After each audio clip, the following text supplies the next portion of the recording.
Welcome to the Polygamer podcast, where gaming is for everyone. Join us as we expand the boundaries of the gaming community.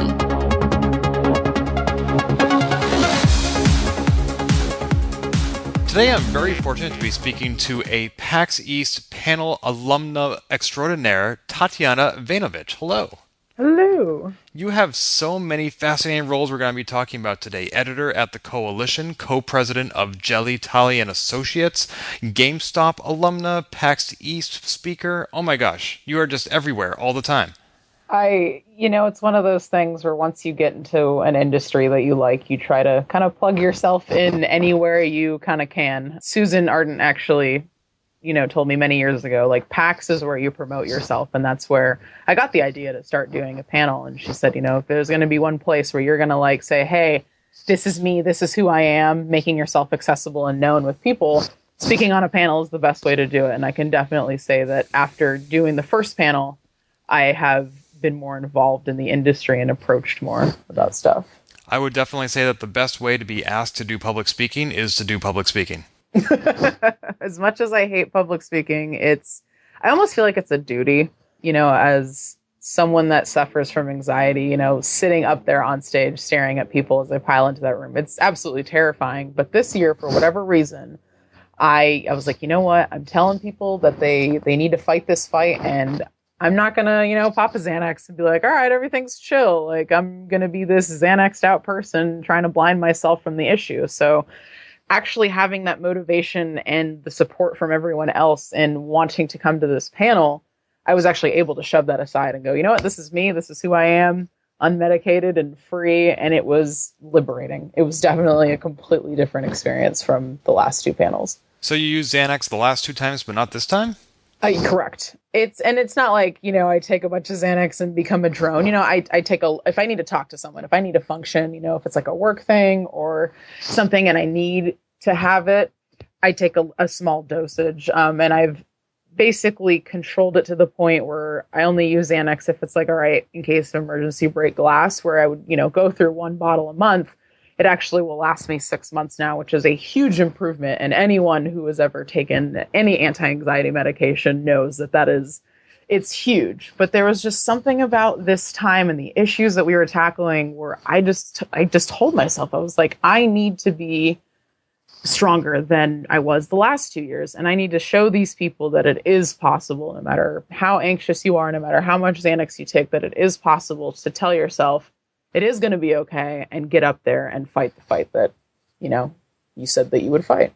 Awesome. So I do want to talk a lot more about your history of panels at PAX and about social anxiety, but let's back it up and find out just exactly who it is you are. All right. So there is, of course, the manifesto that we can send readers to online about how you became a gamer, and we'll be linking to that in the show notes, which can be found at episode number 46 at polygamer.net. But briefly, I noticed on your LinkedIn profile it says, ever since you were a kid, you've been playing video games and writing stories side by side. What kind of stories are those? Are we talking about like fiction, fan fiction, news stories? It was a little bit of fiction and a little bit of fan fiction. I was obsessed with anime from I was young, I think I was 3 when I started watching Sailor Moon, because it debuted in America in about 93, 94. So I watched Sailor Moon as a kid, and I kind of grew up with that, and Power Rangers and, Dragon Ball Z. And I just liked that fantasy that, kind of anime gives you. So I would kind of write my own weird anime-like stories, and they wouldn't really be about anything. Like, if I were to read them now, I'd be like, what was I thinking? Like, I don't know what the fuck this is.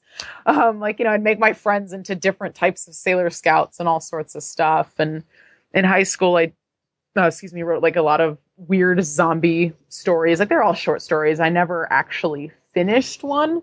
I've had an idea for a book now for the last 4 years, but I have yet to really lock down what the book's going to be about. I have the premise, I have the characters, I have the beginning, I have the end, but that whole middle and the antagonist is still this whole gray area. So I've never actually finished a story per se, but I would start little random fanfics and stuff.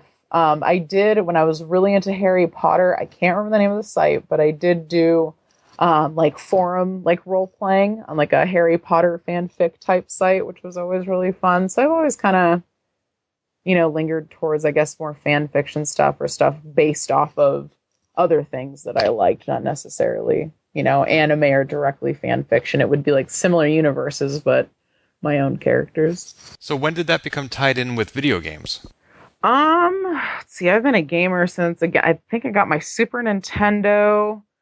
I got it was the Super Mario All-Stars pack, and I got that for Christmas from my godmother. So I started, playing Mario when I was really young and played a lot of like the classics, and then I got into Final Fantasy, and then all that kind of like made me want to write more little fan fiction things. I didn't really get into the reviews until 2010. A friend of mine from work was like, hey, my friend Bernard owns this website. It's called Digital Brawler, which no longer exists, unfortunately. He was like, he needs writers. And, I know you're a good writer. Why don't you, help him out? And I became his managing editor, and I went to CES and E3 with him and started reviewing games and reporting news. And that's kind of where it all started. So you went from being a fan of gaming to suddenly you're dropped into two of the biggest industry events that there are. Oh, absolutely. It was like going, from the hot tub to the cold water in the pool. Like, it was crazy. It changed my world, really. The first assignment that I had with that site was a solo CES, it was in 2011. So video games are actually still like kind of a part of CES more than they are now. And so I got to travel Las Vegas by myself and like make all these appointments and meet all these cool people. And that's actually where I met Jeffrey Wilson from 2DX, was at a Capcom event. I went to my appointment like an hour early because it was like offsite somewhere. And I ended up meeting Jeffrey, and we played games together and we exchanged information. And literally the second Digital Brawler folded, he called me up and he was like, can I offer you a position with me? And I was like, sure. And then once that folded, I started Ask Tatjana. Or actually, no, I'm sorry, correction, rewind. It was about to fold, and we did a restructure, and I offered to do Ask Tatjana as a separate entity, but then me and all my writers had a lot of like life stuff that happened. Same thing happened at 2DX. So 2DX, the whole company, which was Second Dimension Entertainment, folded, and then once that happened, Tony Polanco got me in with the Koalition. So every one of these positions came from the previous one. In a sense, yes, because I met Tony through all the 2DX guys, because a lot of these people are from New York, so they all kind of knew each other. And I met Tony through, like Tim and Gabe and Isaac and all them at 2DX, and then we became really close. And then when they folded, I was like, hey, Tony. And he was like, yeah, come on, like, come with us. Like, this will be awesome. So that's kind of how that happened. And are these volunteer positions where you have some friends who are writing about video games and they want you to help them? If you mean like, do I get paid for them? The answer is no. So I guess it is a volunteer kind of thing. 2DX, though, most of my travel was actually covered. We did cover like the travel costs and stuff for like all of our writers that went to these events. The Koalition, like, we're starting to like move towards like monetizing off the site and starting to like pay our staff and stuff. But I mean, it's technically volunteer work, yes, but I mean, I don't see it that way. Like, to me, it's like actually kind of like a job, like you have a job to review these games or to go to these events and provide the best content that you can for your readers and viewers if you're doing video stuff. I've attended some panels at PAX East where they talk to aspiring writers about how to get into the industry. And they encourage the writers to never write for free, even just to get their foot in the door, because if a writer's writing for free, then they don't have any stake in it and they don't have any investment in doing their best work. But it sounds like your work ethic sort of transcends the financial aspect.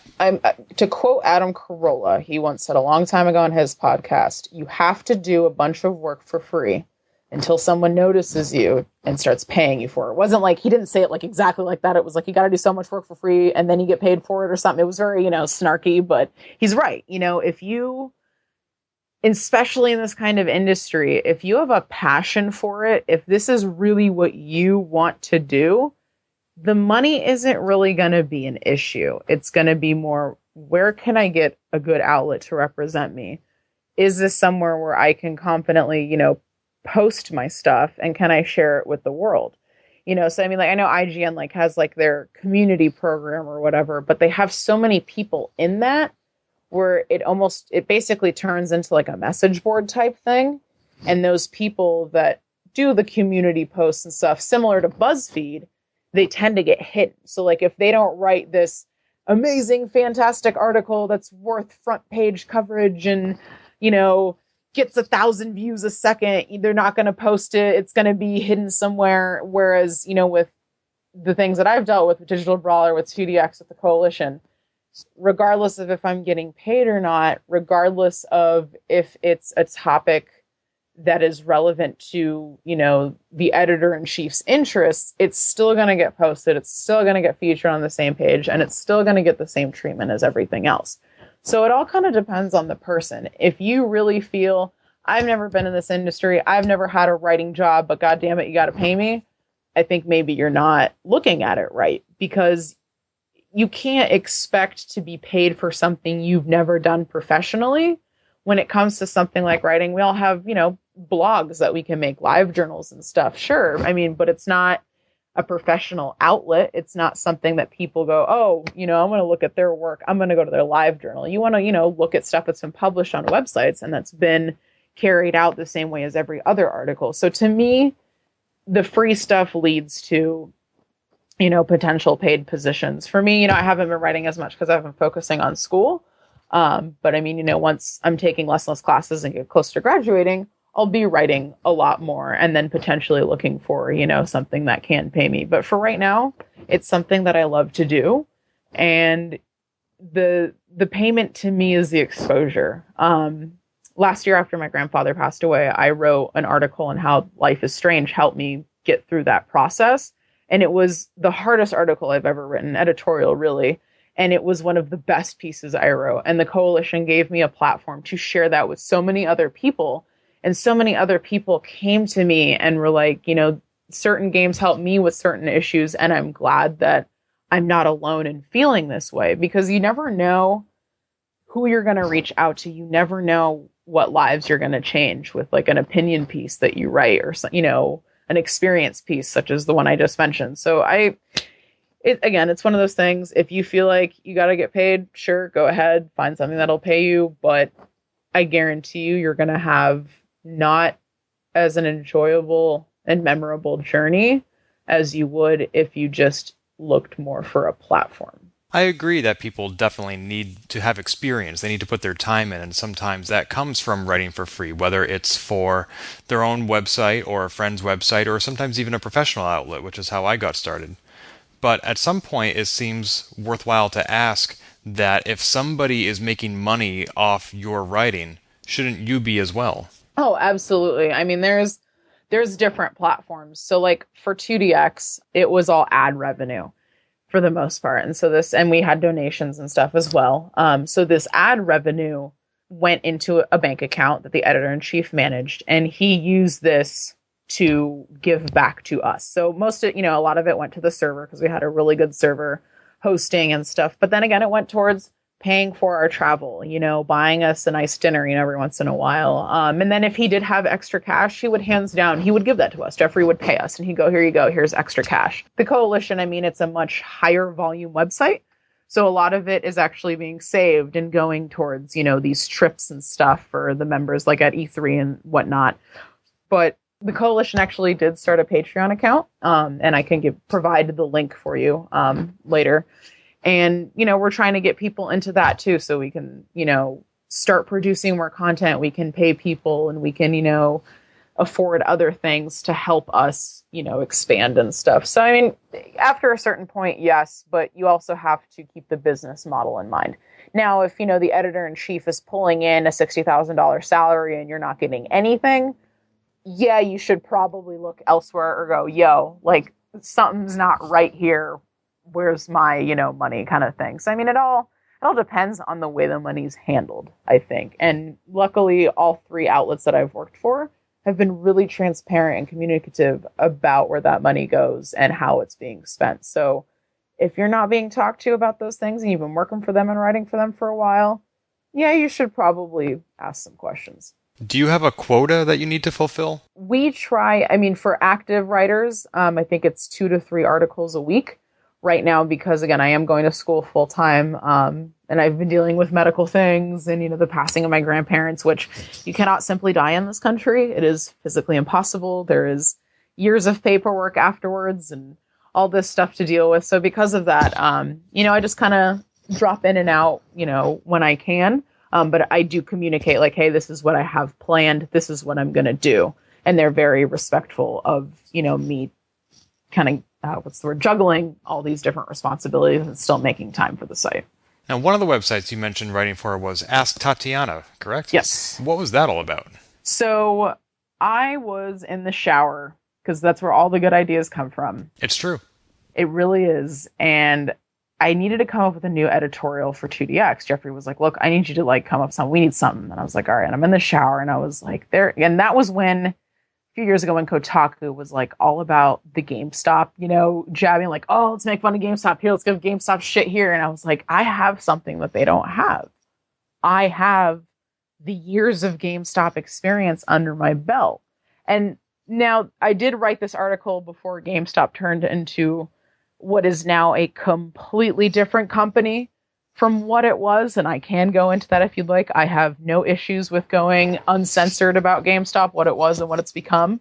But I called it Ask Tatjana, what's it really like working at GameStop? And I posted on Twitter, Facebook, all these different outlets saying, if anyone has ever had a question about being an employee for GameStop, now is the time to ask me. I had just left the company for the first time, because I did leave twice technically. And I was like, you know what? I'm not under any NDA. I can say whatever I want. This is it. And the questions actually were good questions, educated questions that I was able to answer candidly and truthfully. And the article was actually really well done, to where when I went back to GameStop, I was actually applauded for the article. But then after that second time I went back to GameStop, the company went through some serious changes, and it was not pleasant at all whatsoever, which is ultimately why I left. But we turned that column, because I did it a couple other times for some other things, into its own site. And it was planned to be an SEO warrior, which is search engine optimization for those people who don't know. So when you type in, pineapples into Google and random ass word, whatever site pops up first, they have really good search engine optimization. So we would Google these frequently asked questions and write these really intricate answers and articles to them. So David would tackle what's the best router for my house? Or, Elon Samuel wrote one about all the different Jewish holidays, because that can get confusing for someone that isn't Jewish, or what gums are actually good for, my teeth if I chew them every day, and kind of stuff like that. And my friend Andrew wrote a lot about working out and stuff, because, he did a lot of CrossFit stuff and he was really good at what he did. He taught other people how to do it. So we got to write about that. And it was really fun while it lasted. It was really cool because we got to dive into a bunch of other stuff. My friend Avion, who we worked together at 2DX, he did the tech reviews for me and stuff. So it was kind of an all around frequently asked questions site. It was, like I said, it was fun while it lasted. It's a shame that everyone kind of had their own different things going on and the whole company had to shut down. But that's pretty much what it was. That is quite the diversity of topics. It was fun. It was interesting. Certainly when you were writing for that website, you were writing about GameStop. At the Koalition, what would you say your beat is? Editorials, I know this is going to sound really cheesy, but ABC Family changed their name to Freeform, which if you look up the definition is topics that are kind of outside of the box that people don't talk about kind of thing. So I tried to tackle different topics that people don't often talk about. Again, how life is strange kind of helped me through the grieving process, or how it was culturally accurate to Northern California, a gamer's manifesto, stuff like that. So I like to do different pieces that I find interesting. Right now I'm actually working on, I'll finally have the time to work on it, an editorial series about starting a company. So it's going to be called So You Think You Want to Start a Company. And it's going to basically tell the story and the journey that I've gone through, creating my company that I just, technically officially created in April. So I'm hoping that helps a lot of people, because I think it's important, especially in this industry, to know the ins and outs of creating your own company and a business if you want to be in games specifically. Because a lot of these indie studios are where all the money's at, and these people are, starting their own companies, but then failing or not reading the fine print, getting screwed by bigger companies. So I'm hoping that this series actually helps people get motivated to go, hey, I had this good idea. Maybe I really should do something about it, because maybe it might not be as easy as you think it sounds, but at least, now you'll understand, the process and the speed bumps that you might go through. All this writing that you have done and are doing sounds very different from the fan fiction you grew up writing. It is. When are you going to get back to that? Oh, I have my book. It's on my desktop, in its own folder. I'm only four shorter chapters in. Eventually, I think I need to finish my degree first, because I think in the back of my head, until I get the stress of school out of the way, I'm never going to be able to fully get creative and really write it the way I want to write it. Okay, so based on everything you've told me and all your passions and all your professional pursuits, I'm going to make 3 guesses at what it is you're studying in school. Okay. Game design, creative writing, or journalism? No, and no. So what are you studying then? This is going to sound so strange. Business administration with a marketing focus. Okay, I can see that. And I'm a double major in art history. Now, the art history, you might be like, what the hell is going pretty much. on? Yeah, that isn't, one of these things is not like the others. So when I went to Cuesta, which is a community college in San Luis Obispo on the California coast, before I continue, actually, my ADD just kicked in. Every community college has its own different, what they call, at least in California, IGETC requirements, which is basically all the general ed things you need to complete your associate's degree and then transfer to a 4-year university. Different states do it differently. So we have if you want to transfer out of state, you have to do this extra stuff kind of part. But it's basically all right, your math, your English, your humanities, your history requirement, et cetera, et cetera. So at Cuesta, for one of the humanities requirements, one of the classes was Art 200, which was art appreciation. It was an art history class that basically went over everything from ancient art history to modern art, but in little bits. So you understood basically the premise of, every part of art history. The teacher I had, Scott Brennan Smith, who was one of the greatest teachers I've ever had, would teach you about the culture of the people that created the art, and then he would show you the art. So it was just this really rich experience, and seeing how these people functioned and the way that they thought and the way that they lived, and then seeing the art they created. And I really liked that. I really liked the way he taught it, because a lot of art history teachers are just all right, this is a slide. This is a slide. Leonardo da Vinci is the greatest of all time. This is a slide. And I was really hoping that it wasn't that, and it wasn't. It was the complete opposite. So then for my second humanities requirement, I was able to take his, it was called non-Western art history. So it was Islamic, Indian, Asian, Latin American, South American, and Polynesian art. And that just it was one of the coolest classes I ever took. And I really liked him. So then I ended up taking his ancient art history class. I was I really like things that he's teaching. Might as well take this other class. At the end of that semester, he approached me and he said, look, you're 3 classes away from an art history degree. You don't have to take my advice, but it doesn't hurt to have a second degree under your belt just to have it. Because at least in California, if a major is what's called impacted, which is where there's way too many students trying to get in at once and you're then put in a lottery system, what you can do is if you have another applicable degree and major that you can transfer in with, go in as that major, and then as slots open up, kind of work your way back into that major. So after this semester, I'll be, I think, 3 lecture classes away from an associate's degree in art history. So it's one of those things where it's I've come this far. I like it.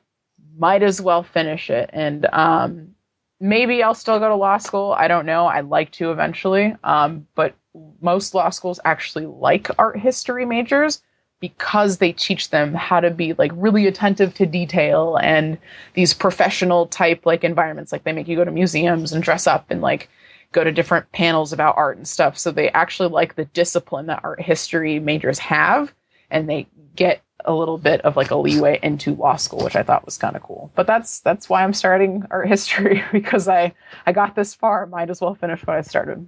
But even a law degree seems very different from what you're doing now. It does. What I really ultimately want to do, and what ultimately made me want to go back to school, was I applied for a marketing position at PlayStation. And that is a very difficult company to get into. I almost got a position in their tech support department. But from an inside source, I was told that the answer to my question, to the question that they asked, which was, where do you see yourself in 5 years? They didn't like, which I hate that question. Period. It's like, do you know where the hell you were 5 years ago? No, you didn't think that you would be here, kind of thing. And I told them I wanted to get into PR and marketing, and they didn't like that. I didn't say, I want to be in tech support for the rest of my life. And that kind of motivated me to go back to school, because one of the things that Sony really wants to see is a degree in that field. I did meet, and I believe she still is, an attorney for PlayStation. Her name is Jan. I can't remember her last name, but we shared a taxi together at E3 one year, like on a whim. It was really funny, really random. But she basically does all the legal stuff for PlayStation. And, she works stuff out like, the NDAs, or, like the whole, what's her name? Ellen, why can't I remember her name right now? Juno girl, Ellen Page. When the whole like Ellen Page Naughty Dog thing, debacle happened, like she sat in on that, or like, when there's trademark issues with products in game and all this other stuff and protecting the employees. So she still works in the gaming industry and gets to like kind of handle parts of the production process, but she's a lawyer at the same time. And I thought that was really fucking cool. And I was like, all right, if I could get a degree in marketing, get a job in PlayStation's marketing department, and then kind of take night classes at a law school and eventually work up to that, that would be like my dream career path. So you want to be a lawyer in the games industry? I think so, yes. Like in the tech game industry. It doesn't have to necessarily be games. I mean, ideally. But I think like an attorney for tech would be really cool in general. Or even like a litigation attorney. I can argue over paperwork all day and win. People are like, litigation's so boring. It's all paperwork. I'm like, I know. This is a very specific aspiration that I have not heard many people share. It is, and I've changed my major probably 6 times now. Pro tip, do your general education stuff first, not your major-related stuff, because then you don't have to start all over again every time you change your major, which is the mistake that I made for 7 years. Something I wish I'd known. Oh, man. Yeah. So that's only actually part of the story of how you got to where you are, because something that you hinted at earlier was that you had a career at GameStop. I did. Yeah, that's something we actually have in common. I spent a couple years at GameStop, and I have some of my own war stories, but not as many as you, I imagine.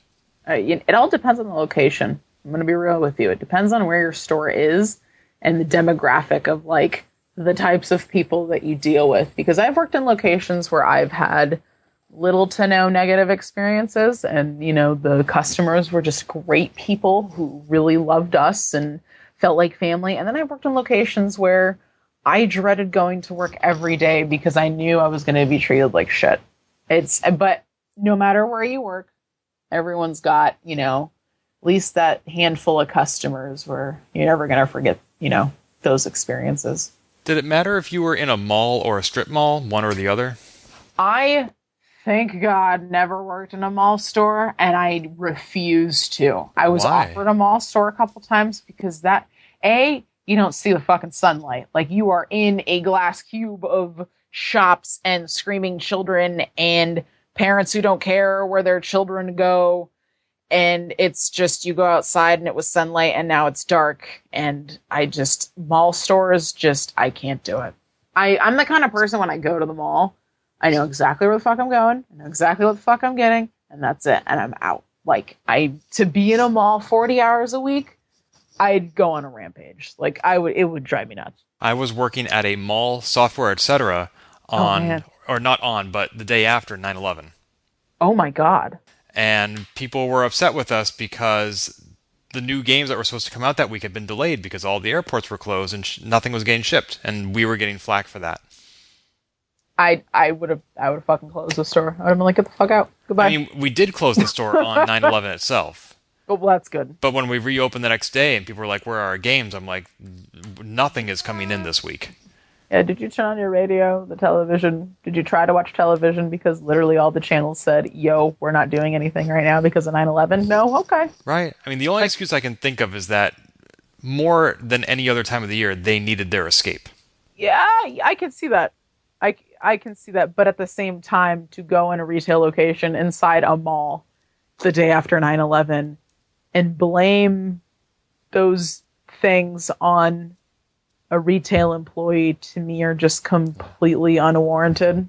Yeah. Like, everyone had Steam back then. There was still 100 million games that you could have downloaded and played. You could have replayed something. You know, it's one of those things where it's not GameStop employees' fault. Wait, Steam was around in 2001? Yeah, wasn't it? How old is Steam? Hold on, how old is it? Wasn't it? It says initial release September 12th, 2003. Really? Yeah. I feel like Steam was much older than that. Oh my god. There were probably other platforms. There had to be. I mean, we all had PC games. Everyone owned The Sims in 2001. That is true. I'm gonna go look it up right now. The Sims. All right. When did The Sims initially come out? Sims initially came out in 2000. February 4th, 2000. Everyone was still hyped up on The Sims. Y'all could have gone home and played The Sims. Like, no, you would have been okay for a week. But I mean, we had so much shit. You didn't need the internet to play games. Nope. You didn't need the internet. You had your collection of games and you could play them. Like, there was no updates. There was no bullshit. There was just, here's the games that you have. You can play them as many times as you want. You can play them with people, and here you go. So, I mean, there was no excuse. And most of our customers were cool. I'm calling out the exceptions rather than the rule. Oh, absolutely. So, were you a manager? I was. I got hired on as an assistant manager because I was a store manager for Hollywood Video prior to that. Oh, wow. That's another parallel we have. I used to work at Blockbuster. I loved that job. The job was the best. Really? I think I liked working at Blockbuster, but it was challenging at times. Blockbuster, from what I know, had more pressure on their employees for certain quotas and such than Hollywood Video did. So, and the people that I worked with, I always had, a really good staff and just, chill. It was just a really chill environment. I had a lot of responsibility, but at the same time, I had people that had my back, and we all just kind of, I don't know, worked together and everything. I loved it. I always had a good time at Hollywood Video. Do I recall that Hollywood Video got a exclusive on renting the Sega Dreamcast? That was before my time, so I do not recall. Oh, okay. Yeah, I guess you would have been, 9 years old? Yeah, probably. I was 17 when I started working for Hollywood Video. It was my senior year. Sorry, never mind. Oh, no, you're good. I think Hollywood Video was renting the Dreamcast a month before it came out. Wow. Yeah. I wouldn't be surprised. Yeah. Anyway, so how long were you at GameStop? If you don't count my gaps of leaving, about 7 years. Holy cow, that is a long time. Yep. For a job that has a high turnover rate.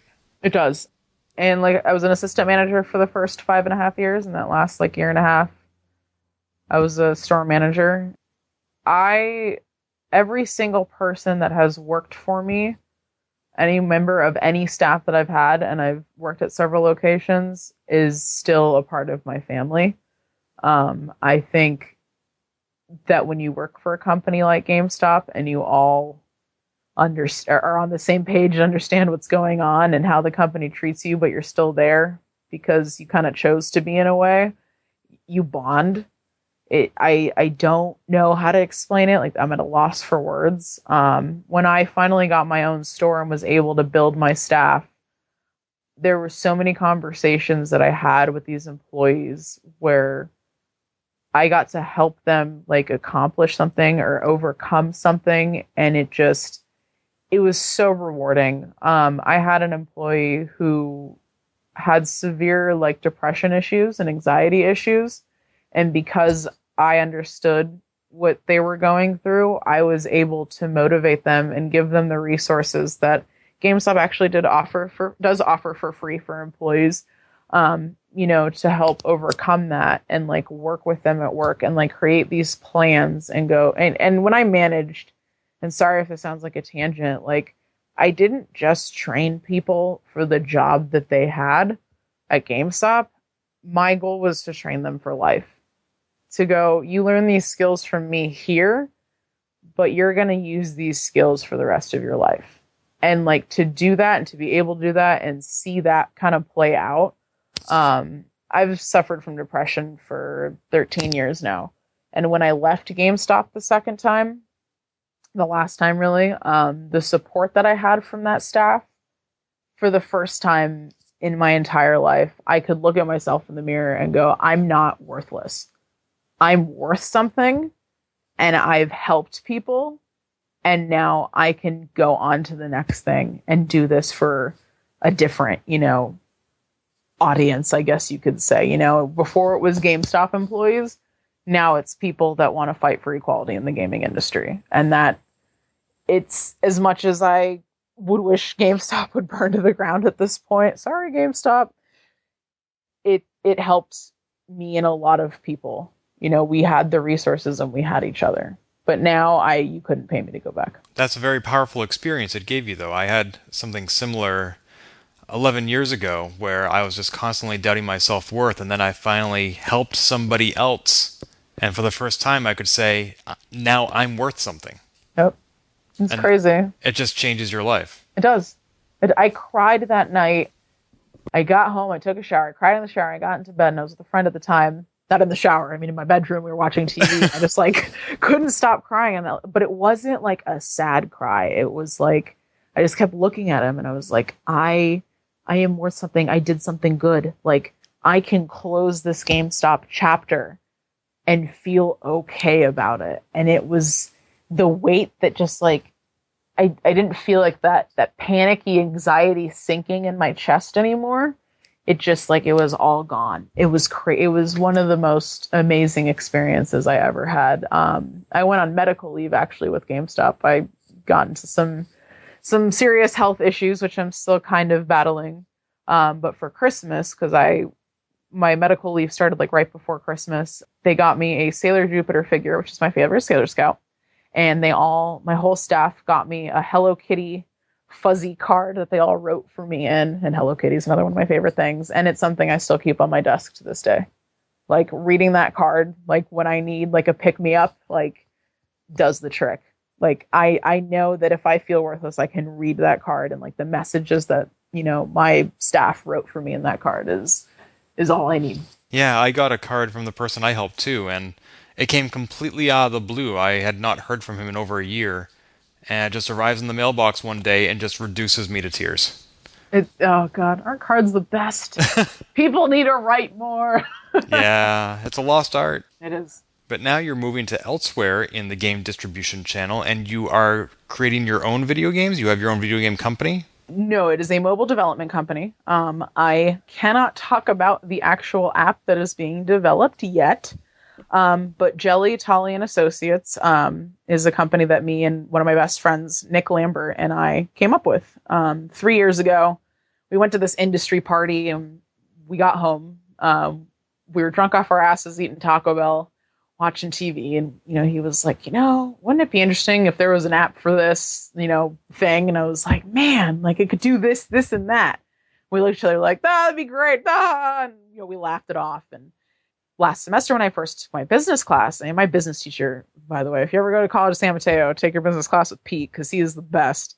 Our final term project for contemporary American business was you either made a pitch deck for an idea or you wrote a term paper on a company. And I looked at the guy and I was like, yo, I don't know you, but can I do my term paper, my pitch deck on an app? And he was like, I've never really done that before. But yeah, sure, go ahead. So my teacher actually signed an NDA. He was like, don't tell me about this shit until you have an NDA.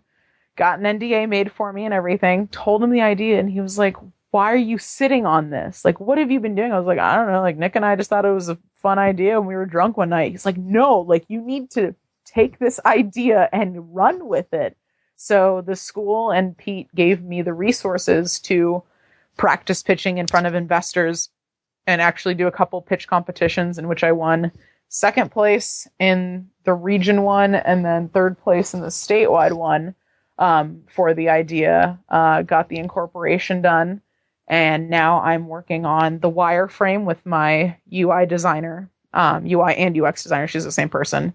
And then I'm just looking for a mobile developer, and hopefully I can get this project rolling and go on Shark Tank or, show it off at CES. But once we're done with this big, wide app that kind of hits like a general market.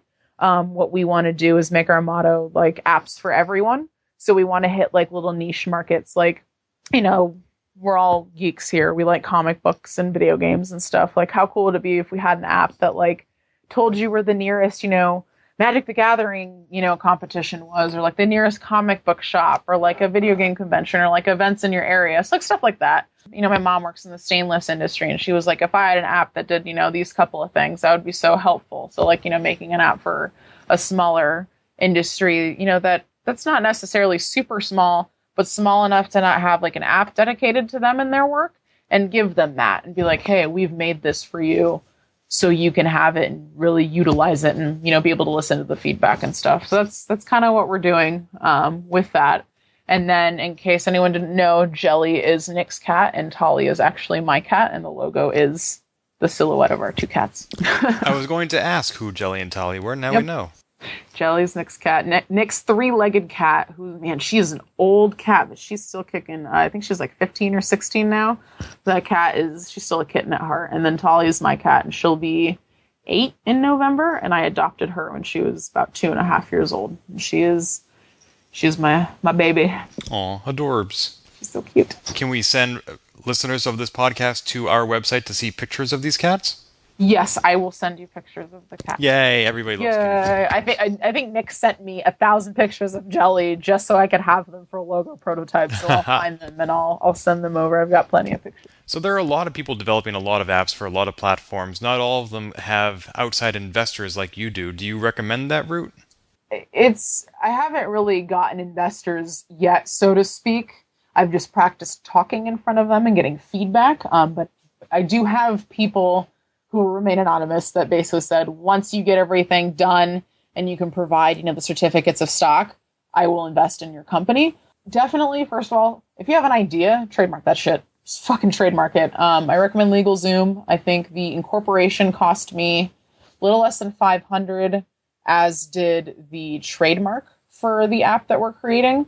So that way you have that idea and it is yours. It is trademarked. If someone tries to take your idea, guess what? See you in the courtroom. That's my money. You can trademark an idea? Yes, you can. The app, although it does not exist yet, has a name and it has a descriptor of what it's going to do. So if someone tries to do something that falls into that, I can sue them. Which sounds totally Californian of me, but people in this day and age, you'll hear people go, "Oh no, I don't need an NDA. Just tell me. I won't steal your idea. Don't trust anyone." Let's look at Microsoft. Let's look at Apple. Let's look at Facebook even. All three of these, people who claim to be the face of these products and companies took their ideas from their best friends. And just think about, if you've watched Pirates of Silicon Valley, you've watched it, right? Have you seen it?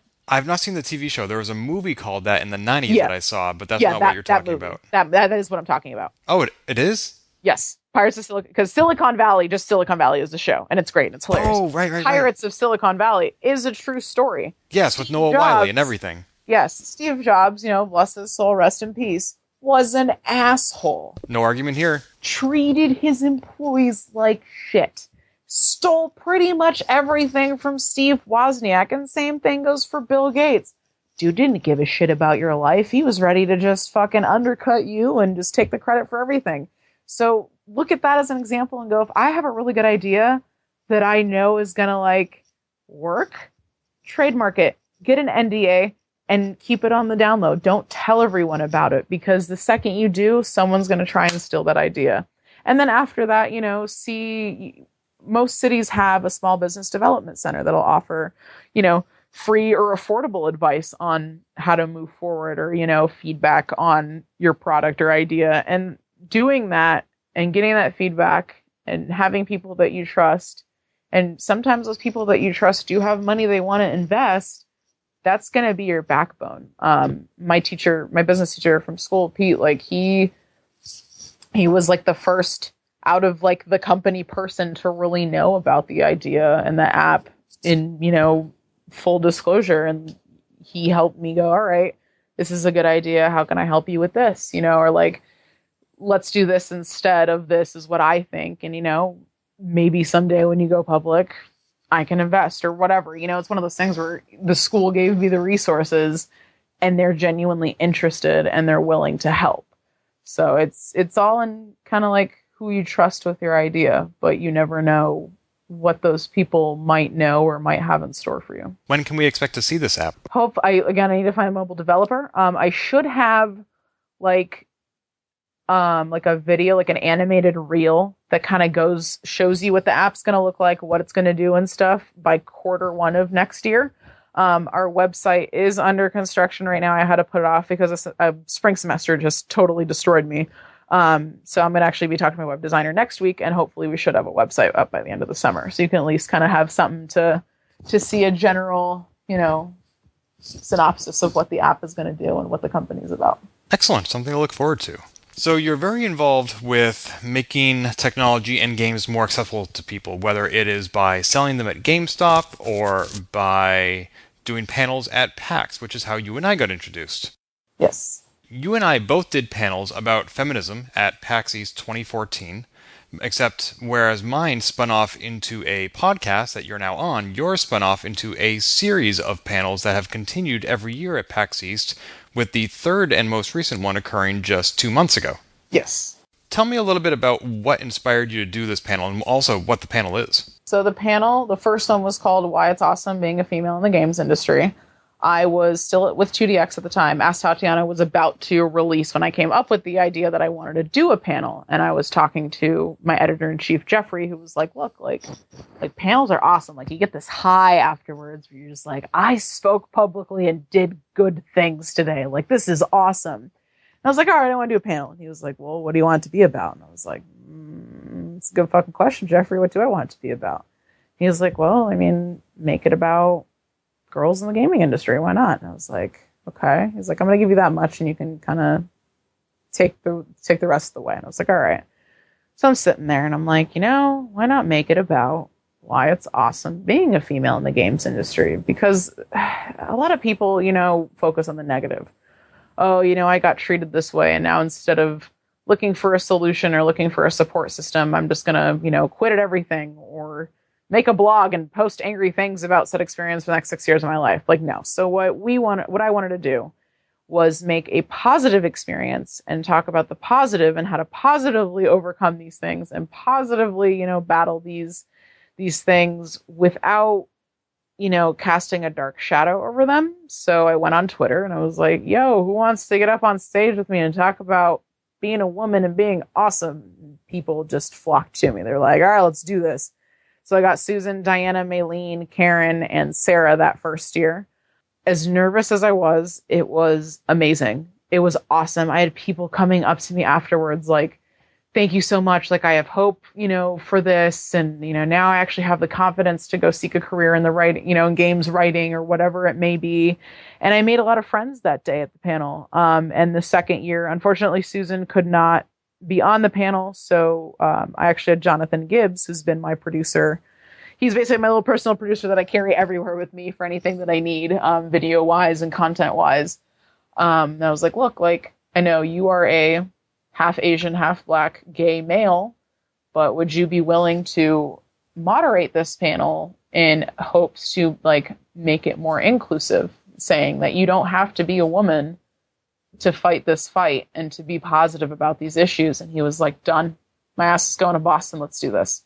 And then this year he did it with me again. And I said, look, like, I want you, Mr. Broadway Showtime, Jonathan Gibbs, like, I want you to take this show and make it yours. Like, I'm going to step back and I want you to handle the outline. I want you to, cause he's very aware of the social issues and everything that's going on. So I just let him like, go, look, here it is.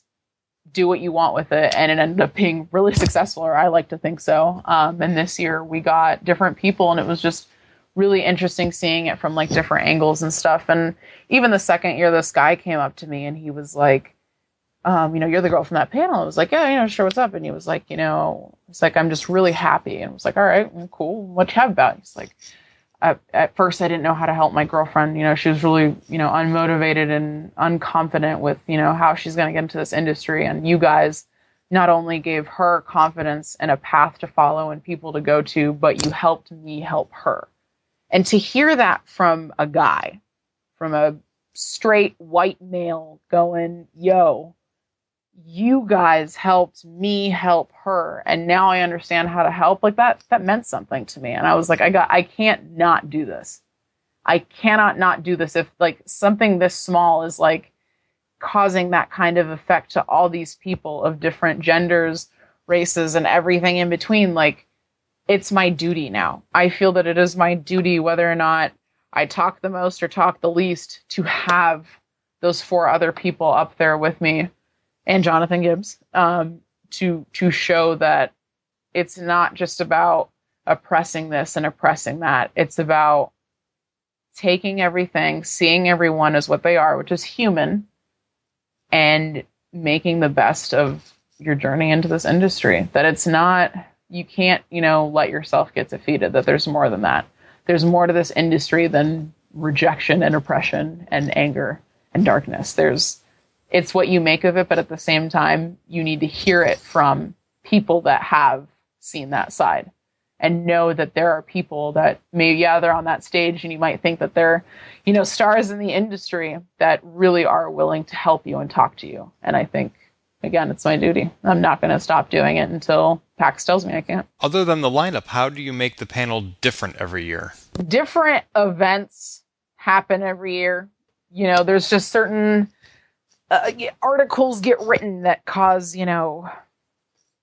what's the term that I'm looking for? Just kind of like break the internet, and there's different experiences that different people have.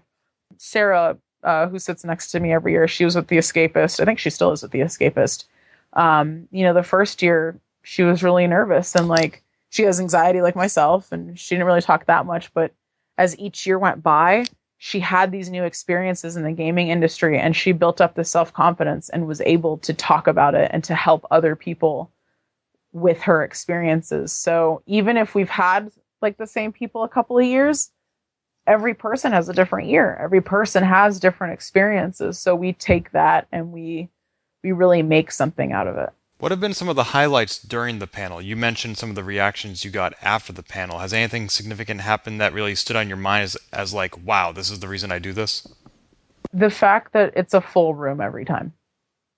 The fact that room fills up and people, I want to say 95% of the people in that room are looking at the stage. They're not playing on their phones. They're not reading. They're not talking to someone else. They are genuinely interested in what we have to say. And the fact that when we get off stage, people want to talk to us after and thank us and say, thank you for creating a safe environment and thank you for doing this. That's enough, like, for me to say, wow, because that means that we did something right and we're still doing something right. And people still, they need someone to look up to. They need someone to tell them it's okay if you feel this way, or, hey, you're not alone. And that's enough to say, wow. Why is it still really rad to be a female in the games industry? Because I think times are changing, and as like feminism 2016 as this sounds, more women are now starting to get in the gaming industry and building a support system. And there's 2 sides to it. You have women that definitely need each other, like all girls go to the bathroom together kind of thing, So we kind of have to have like our own safety net of women, like, hey girl, like, let me call you up and like, what's going on? Like, I don't know what the hell's going on. Am I, crazy for feeling this way? But then you also have to have the support of men as well. If we really want equality, if that's what we all say as people, we need to start treating each other equally. And as times have changed, different things have different meanings. So to, be able to be in this day and age where I can do this panel with other people and we can help both the genders. I mean, it's not just one way. It's not just like men to women. It's also women to men. I mean, not everyone's perfect. So to be able to kind of like help people understand what equality really is and like how to handle certain issues and help each other understand each other so we can all mesh together and have a safe place, whether we're at home or at work, is awesome. The fact that we're in a world, in an industry where people are open to that, I think makes it rad. Like, the fact that I had more men come up to me after the panel and come to me for advice than women kind of said so. I mean, there was, of course, still a lot of women that did as well, but that kind of said something. Like this year especially, there was a guy that came up to me and he has 2 daughters.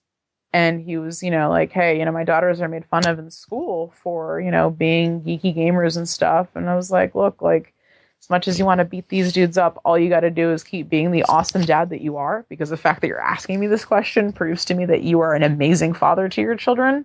And just keep supporting, the things that they like and don't punish them for it. And don't bring up that stuff. Like, we all got bullied in school. It's going to happen. People are going to think what they want to think. But you showing your support for your daughters that way is going to show them that they don't have to stand, to that kind of crap. They can go, this is what I like. And, that's the end of the story. They'll build this self-confidence and maybe be a hero to a girl at a grade or 2 below them. So that's why I think it's rad in, short terms, because we're in a time where we can help both sides, kind of mesh together because they're open to it. Yeah, I would definitely say that although in some ways things have gotten worse, I mean, there's certainly certain debacles that have been going on over the last couple of years that are very visible. On the other hand, that has also given us the opportunity to come together as a community and to identify these issues and address them in a way that is also very public. Absolutely. And it's one thing to say, this is what we need to do and not have some sort of tragic and dark event to back it up. But as terrible as the sound, when something like that sounds terrible as it sounds, for something like that to happen, for us to go public and go, look, this is why we need to do this. And this is how we can do this in the best way, carries a lot more weight as time kind of goes by. And as we continue doing this, it'll become easier to help people understand and to hopefully correct those behaviors in a lot of people. Do you think this panel is something that you'll continue to do? Absolutely, 100%. I will stop doing it when PAX tells me no, and when PAX tells me no, I'll find some different outlet. Have you done it exclusively at PAX East? Yes, I have. But you live in California, right? I do. Why not go to PAX West? I went to PAX West once, and no offense to PAX West or the city of Seattle, PAX West had a different vibe for me. And I do have a lot of people in the industry that do feel this way. Because I was like, am I crazy for feeling this way? Am I the only one that thinks this? But there's something about PAX East specifically, the venue, the crowds, the way things are set up, where PAX East is truly about the people. And it's about the people that go, the community, and accepting one another and awesomeness. Whereas PAX West, to me, had more of a trade show vibe. The way that it was laid out, the venue, just the overall, feel. It just didn't feel as open and warm as PAX East did. So I chose to stick with PAX East. Does that mean you don't go to PAX West at all? I don't. It also falls right in the beginning of the semester. That's true. Which really sucks with PAX being towards the end of the semester for the most part. My teachers are a lot more understanding, going okay, you have this grade in this class or past the midway point. All right, you can miss a couple days of class. I'm not going to, blink an eye. But when I'm 4 weeks into the semester, not even, I think, because PAX West is at the end of August, isn't it? I think it's usually Labor Day weekend. That way they can extend the event into Monday. So that's literally the second week of school for me, second or third week, depending. So for that, to leave for that weekend and stuff, it's been difficult, more difficult. But people that I know, and typically go to these events with, don't go to PAX West either. But I kind of have to pick, my battles. I can't do both. I got to pick one. And just, I think the impact that we have at PAX East is just really good and really positive. Maybe when I'm out of school, I'll consider trying PAX West again, but there's just something about PAX East that just resonates in my soul. I can't put my finger on it, but I'm not the only one that feels that way. I can't say that I'm responsible for that, but I certainly take a little bit of pride in it since Boston's my hometown. I love Boston. I love you people because you guys are just as angry as I am, so I just blend right in. People are oh, you must be from New York or Boston. I'm no, San Francisco. They're you're really angry. I'm I know. It's great. You're angry? Oh, I'm such an angry person. I'm very, that's the word that I choose, but the reality of it is I'm just really blunt and honest. I am a zero bullshit person. If you come to me for advice and you tell me I'm crying, that was mean, I don't like what you said, well, you came to me for advice and I'm just going to tell you how it is. Because I was sugar-coated a lot of my life as like a younger teen. That made me very self-conscious about the way I handled things and kind of boosted my anxiety. And once I graduated high school and I realized I need to stop accepting sugarcoating and I need to stop passing it on. And if I really want to be confident in who I am, I'd better just speak my mind. So that's what I do. I speak my mind. I don't sugarcoat nothing. And people often see that as angry or bitchy. I'm just vocal and transparent in the way that I feel. And so, yeah, that's... But there's still something to be said for tact and diplomacy. Oh, I mean, there's, there's being just a belligerent, angry person. But then there's being like a, I don't know, I guess a smart, angry person who thinks about what they say and go, hey, like, this is real life logic here. Like, I'm telling you this because this is how life works. What you think is not how life works. And a lot of my friends, when they come to me for advice, it's because they know that they're going to get the 100% cold hard truth from me. And that's just the kind of person that I am. Because what I've observed is that there are some politicians who dismiss the value of empathy, and they disguise it by calling it political correctness. No, God, no. The term political correctness is such a gray area to me. Like, who said this was the correct term for this, or who said this? Like, who is the boss of these rules that fall under this political correctness? You know what I mean? Where, like, sometimes it's like, okay, this is the wrong thing to say. The quote unquote PC thing to say would be this. But instead of like trying to go by a rule book, and this may or may not make sense, but just kind of like ask questions, go to the source and ask questions. Be like, yo, this is what the news says. This is what, this book of political correctness is saying. You or your affiliation with this is the source of the issue. What is really going on, and how do I refer to this? What do I call this? What is the term for this? And that, I think the world just doesn't want to ask questions. I think a lot of society and the media have made us lazy, and we don't want to ask those questions anymore. We just want to assume that someone else knows better than us, and we should just go with what they say. Yeah, there is certainly a tendency towards speaking for other people instead of to them, or with them. Yeah, absolutely. I don't know if you saw this recent interview that Sky News did with Owen Jones. I did not. So they were speaking to him about the massacre in Orlando. Okay.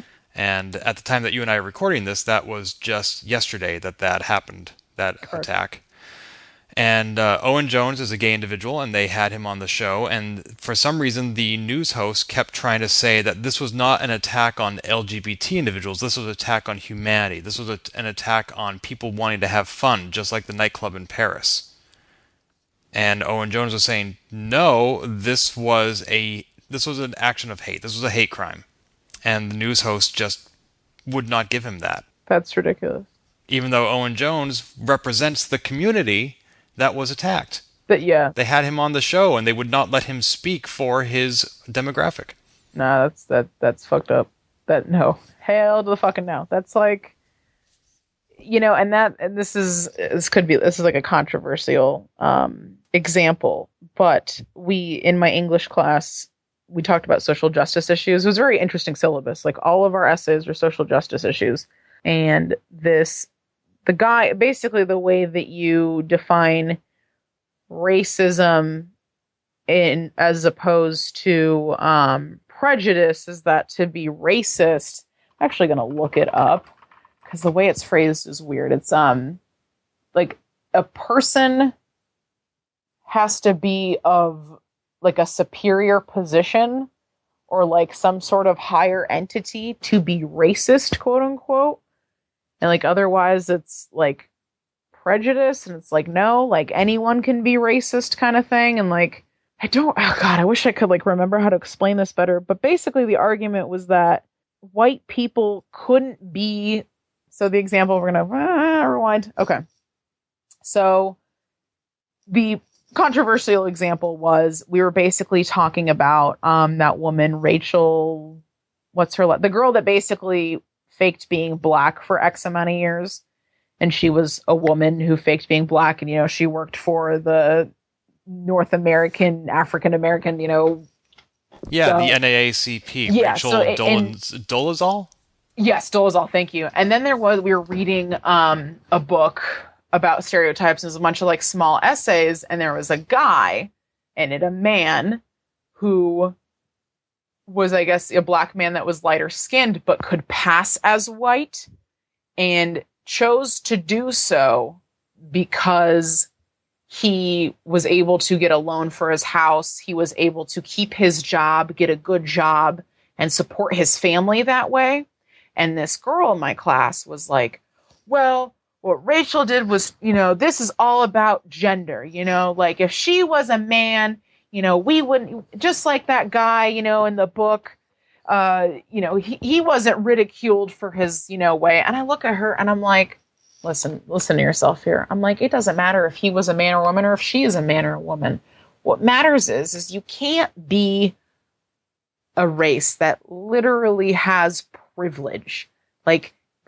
Check your white privilege, lady. Like, whites in America are so unbalancedly privileged to every other, race out there, that for you to identify with a race that has been oppressed and, treated poorly and inhumanely for hundreds of years and unfairly in the justice system today is totally fucking wrong, because there is no way that woman will ever understand, even in the slightest, no matter how much research that she does, what that's like. But for a man to be underprivileged and to have zero privilege, and for survival be able to pass as that race that gets him the privilege of survival, that is two completely different situations. And I told her, I was like, if she was white and she said, I want to help the black community, I think it was in Seattle,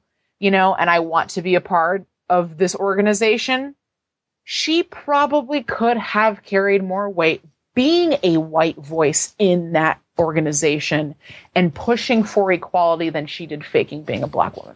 Yeah, those who have privilege have the opportunity to use it to boost other voices. Exactly. And she could have done that. But now she's like, nah, I'm transracial. I'm like, that's not a thing. You cannot choose to be black. You cannot choose to go from a life and upbringing of privilege and just be like, nah, I'm actually underprivileged and treated poorly. No, that's not how that works. If people want to make a difference when it comes to equality, you need to take what you are now, whatever you identify as, whether if it's by your gender, your race, your, sexual orientation, whatever that is, because there are, bad people in every single group, that exists, and be that positive voice as that identity, no matter what you're speaking for. If you are a white person that believes that, we need to change something about gentrification in, downtown San Francisco, don't try to put that on someone else. Don't try to pretend like you're not white. Be that white person that goes, hey, I see why this is wrong, and I'm going to speak up about it, because you're going to get other people that are in your more privileged group to go, hey, I get what you're saying. I'm going to speak up about this too, because otherwise you're just adding fuel to the fire. Because she did nothing. She just proved further that, no one knows how to, quote unquote, check their privilege and use it for good. It's you could have done so much more for both, sides of this to push for positivity and push closer to equality. But instead you just threw it out the window because you felt that you wanted to be a different race one day. Right. Rather than trying to speak to the demographic she was trying to help, she chose to speak for them. Correct. Not good. Yeah, it's if it's not your fight, if it's not your battle, don't try to speak for the people in that battle. Speak as a person outside of it who wants to help. Bring awareness to that and say, this is how we can help. And talk to those people that need help and need support, and see what can you do as an outsider, for lack of better terms, to help them and their cause, versus assuming you know what's best. And and there's so many different, I was just using white and black just as like a general thing, but it goes across so many different things, all races, all genders, all sexual orientations. There is going to be crossfire everywhere, no matter where you look. So don't assume that you know what's best for these people. Talk to them and go, how can I help in the position that I'm in? And that's going to get people and society, I think, so much farther than it has. Good advice. So I want to bring this conversation full circle and finish where we started, which was talking about Xanax. Yay, Xanax! But more specifically, social anxiety. I've had Susan Arndt on this show. She, of course, is the co-founder of Take This. And she has spoken on this show about anxiety in general and what it means to have clinical anxiety as opposed to the kind of anxiety that most people have at some point in their lives. But we didn't speak specifically about social anxiety, which is what I understand you experience. Yes, so I also experience general anxiety, which is basically anxiety about anything, anytime, anywhere, unexpected, here you go. But there's different aspects to anxiety, like social anxiety, for example, that can weigh heavier on certain things. Like for me, I do have general anxiety, but in the social anxiety aspect, that's larger than the other little things that I get anxiety about. So social anxiety is social situations that give you completely irrational anxiety. So like if I'm feeling just mentally drained and someone's like, hey, man, let's go to the bar downtown. It's Friday night. Everyone's going to be there. And then you just start crying. You're like, oh God, I have to put clothes on. I have to what am I going to do? How am I going to get there? How long am I going to stay? What if someone that I don't like is there? And you just start asking yourself all these questions, all these irrational things that you put yourself in the worst situation. You're like, all right, this is the worst situation possible. Let's think about it. Let's think about it like it's really going to happen. And you get, an anxiety attack, and, it kind of hinders your ability to function as a contributing member to society. And sometimes you just want to hide under your blanket and cry and nap it off. And, sometimes you have to be a part of these social situations, and you have to also battle hiding it. So you're like, oh God, does everyone know that I'm having an anxiety attack? And everyone see this? Oh my God, is my lipstick okay? I haven't worn these jeans in a while. And it's all these thoughts that kind of correlate with the social aspect, the people around you, and you thinking, are they going to think this of me? Or is this going to happen to where I embarrass myself in public? And of course it's different for every person. Every person has different social anxiety triggers. For me, it can be depending on who might be going out to said social excursion.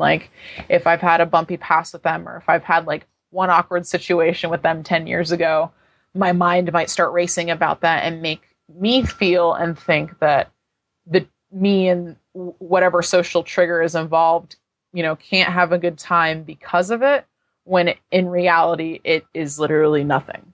So big crowds, again, people that you might have not gotten along with in the past, or maybe had an argument with someone, but they're over it and you don't think they are, and you're worried that they're not. It's a bunch of stuff. So how does somebody with social anxiety decide that the best place for them is on stage at PAX East? Oh, man. I didn't really think about it until I got on stage the first time. I was like, oh shit, this is scary.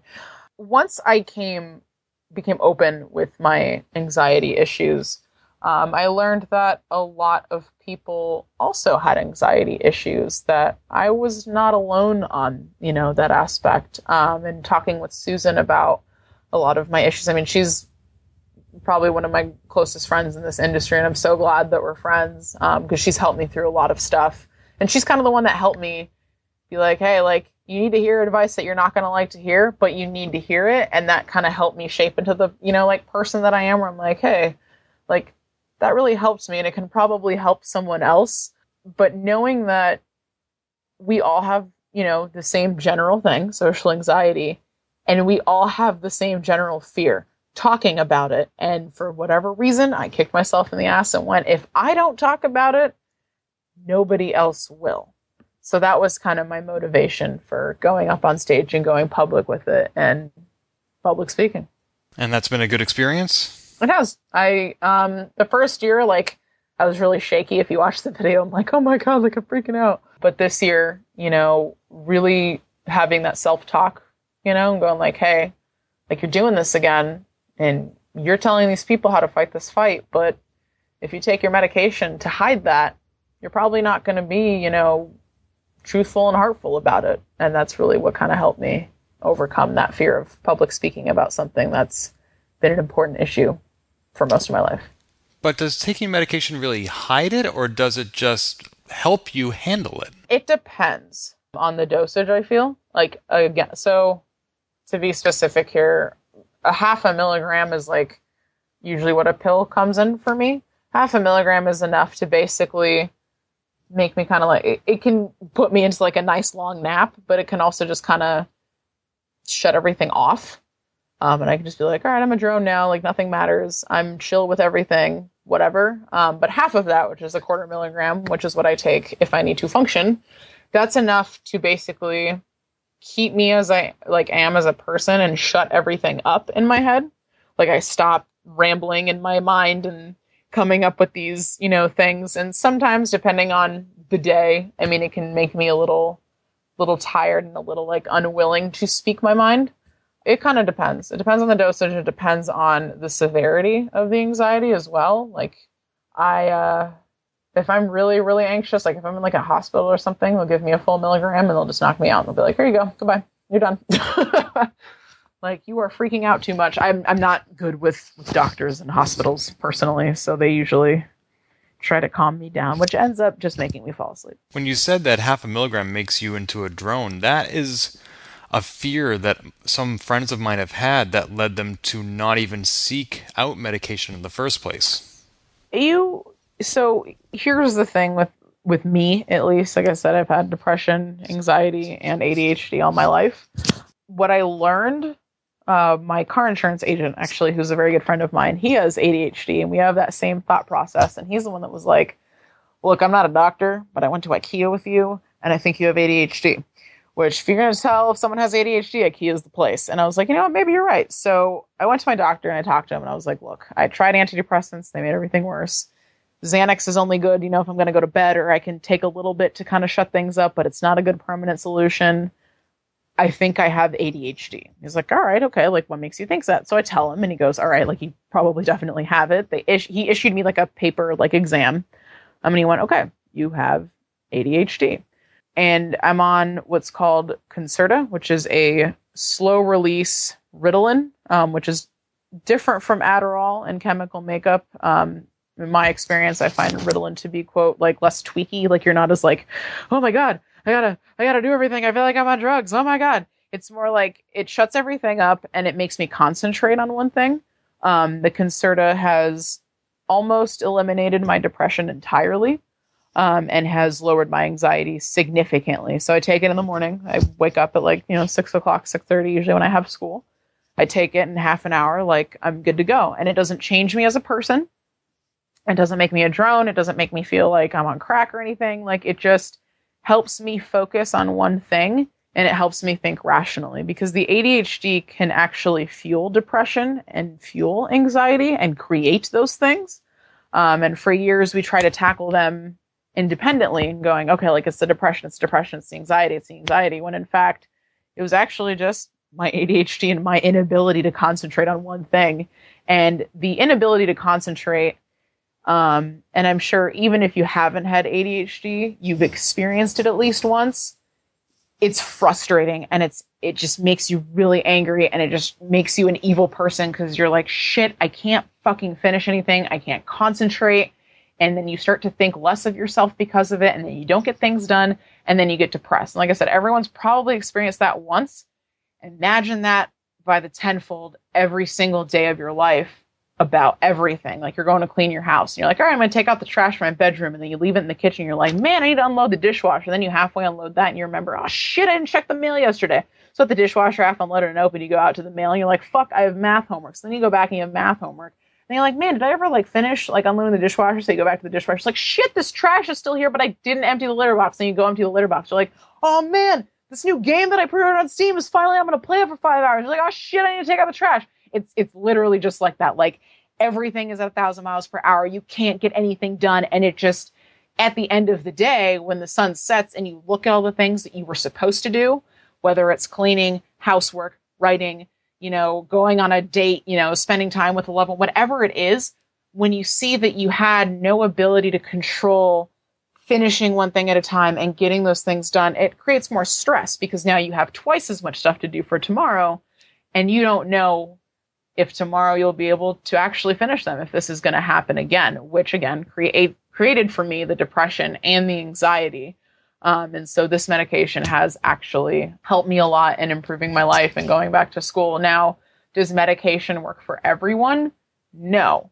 However, I wouldn't stop after having a bad experience once. It took me 4 different medications on like long-term trials, basically, to find the right one that didn't make me gain a bunch of weight, which is a big thing with antidepressants, which didn't change me as a person and which actually helped me. So if you are out there and you're trying medication for the first or second time and it's still not working, don't give up. Like, just keep trying. And if you don't have a doctor that you genuinely like seeing and are comfortable talking with and genuinely likes talking to you and helping you solve your issues, you need to find a new doctor. It does not matter. Like, find someone else. Like, I spent so much of my life with shitty doctors who didn't care. And now I actually have one that I get excited to see and give updates, and he works with me. And it's amazing. The difference it makes when you have a doctor that listens to you and wants to work with you makes the biggest difference. Because he was like, all right, you tried SSRI antidepressants. Do you want to try another one? I told him no. It was like, it made everything worse. And he listened. He went, okay, these are the alternatives that we have. And if there was an alternative, he would tell me, we need to either try something else or we need to tackle some other aspect. So having that right doctor, not giving up, and really asking the right questions about finding that right medication for you is important. But again, sometimes medication isn't for someone, and there might be some other alternative to medication that you don't know about that actually will help you.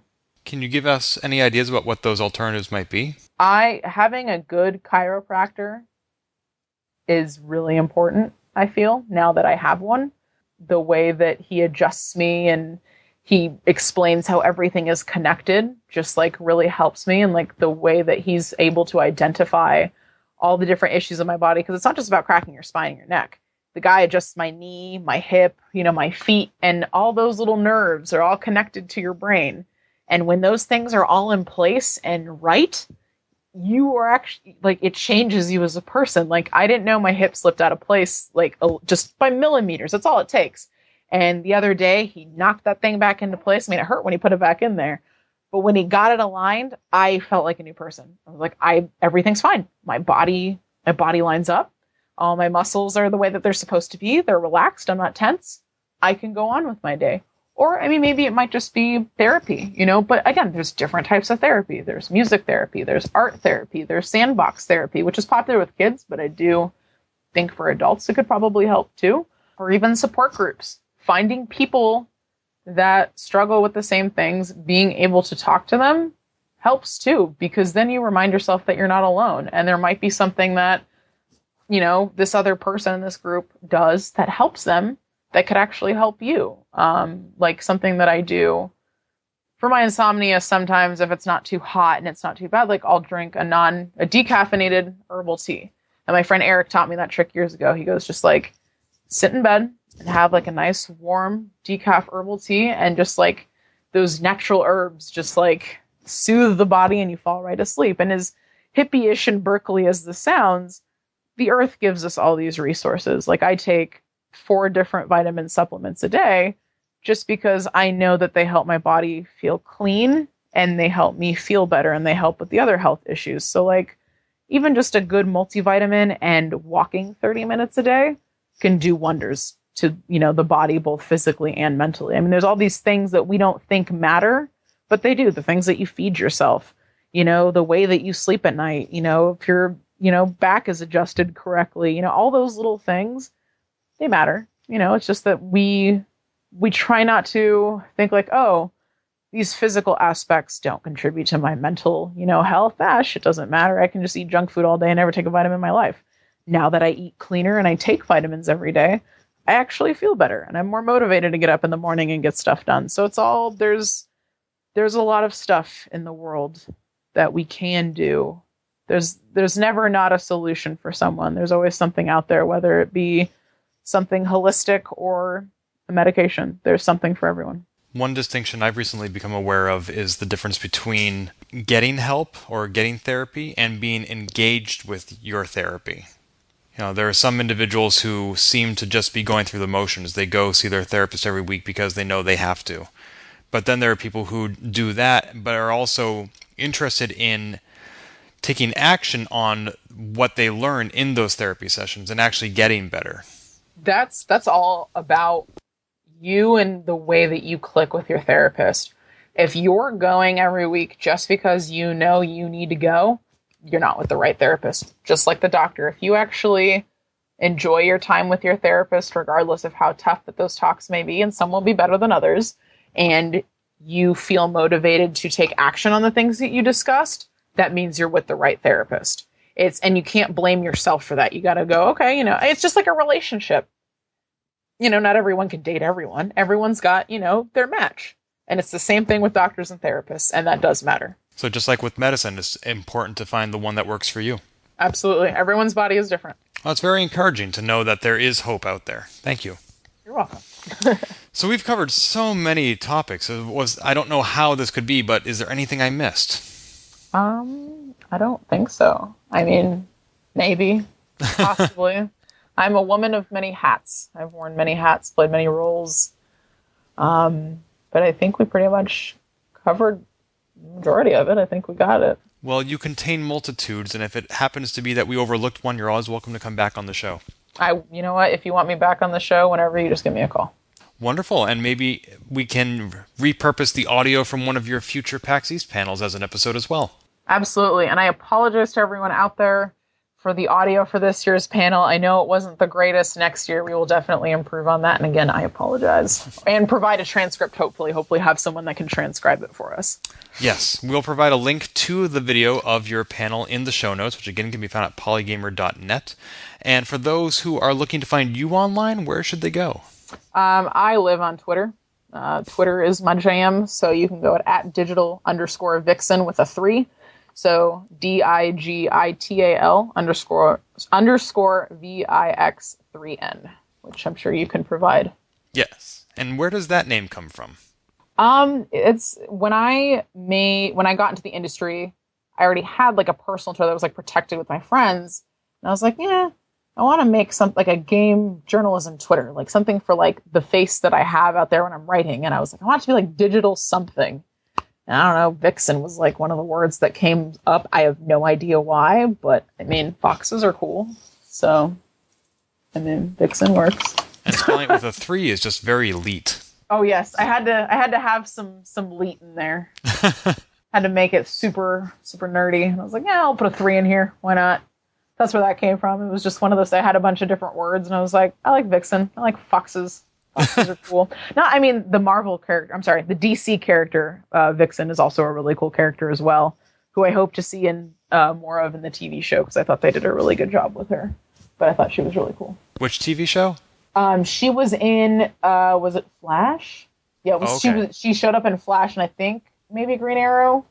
I can't remember, but they did like a actual American animated series. I'm like reading it off of Google. I'm like, what else was she in? The animated series with her too was like a little mini series, Gotcha. which was pretty cool. But I think she's one of those DC characters that like we don't pay attention to, and we should. Like Black Panther in Marvel. Like years ago, people would have been like, "Who's Black Panther?" And now it's like, "Oh, Black Panther's the coolest Marvel character ever." So like, I hope to see like, I think Vixen's really cool because she has like this amulet that she uses, and she like takes like the spirits and like the powers of like different animals and uses them with magic, and it's really cool. And she's kind of a badass, so I hope to see more of her. But there's so many good comic book characters out there that we don't actually use like or pay attention to. So there's a lot of different cool things to the word vixen, I guess. Have you played the Steam game Epistory? I have not. It is a game set in a fantastic origami world, and you play a three-tailed fox. Whoa, that sounds cool. It's gorgeous. It's called Epistory? EPI Story, all one word. Literally writing that down right now. Epistory. I recommend it. I'm going to check that out. Cool. Awesome. All right. Well, Tatjana, thank you so much for your time. I really appreciate it. Thank you, Ken, for having me on the show. This has been Polygamer, a Gamebits production. Find more episodes, read our blog, or send feedback at polygamer.net.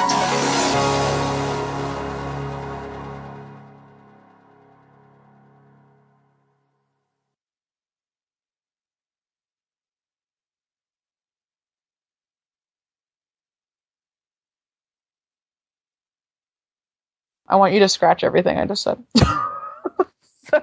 My ADHD medication wore off. No. Okay. So yeah. So everything. Okay.